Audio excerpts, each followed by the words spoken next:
приятели на канала Easy and Good Cooking.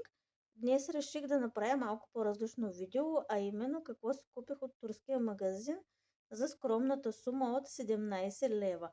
В България вече знаете, че препаратите са доста скъпи, така че смятам, че тук ги намерих доста бюджетно. Нещо, което грабна погледа ми е ето този препарат на ЦИВ.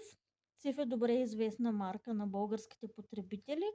Както виждате, закупих го за 3,70. Това, което ми направи впечатление е голямото количество.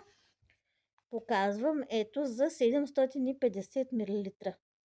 Смятам, че за тази цена е доста бюджетен. Отлично се справя с всякакви мръсоти в банята и в кухнята, така че според мен си заслужава. Другото, което си купих е този препарат на Викинг. Предния път продавачката ми го препоръча, но не посмях да си го купя, тъй като вече от малки имам доста петна по дрехите. Реших днес да си го купя и да го изпробвам.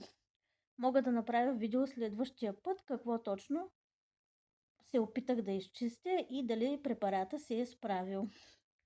Следващото, което си купих е този омекотител на Калион. Доста голяма разфасовка, ето. Това е от 1500 мл. Мисля, че е доста бюджетен. Мисля, че беше за 5 нещо. Трябва да погледна касовата бележка.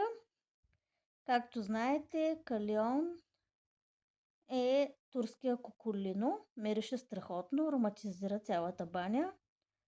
Очаквам с нетърпение следващото пране. Както знаете, пранетата са многобройни. Друго, което си купих е тези сладки малки десертчета. Вкъщи обожаваме сладко, така че са чудесно допълнение към днескашния пазар. И последното нещо, което си купих е вкъщи последните месеци залагаме на този продукт.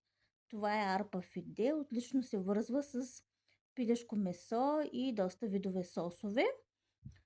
Така че намерих го доста изгодно. Мисля, че няма да остане. И така, приятели, това е всичко, което си купих за сумата от 17 лева.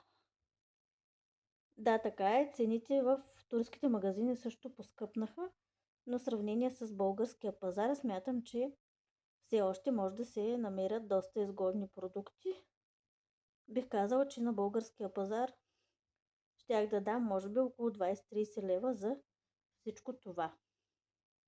Благодаря, приятели, че изгледахте днескашното видео. До нови срещи!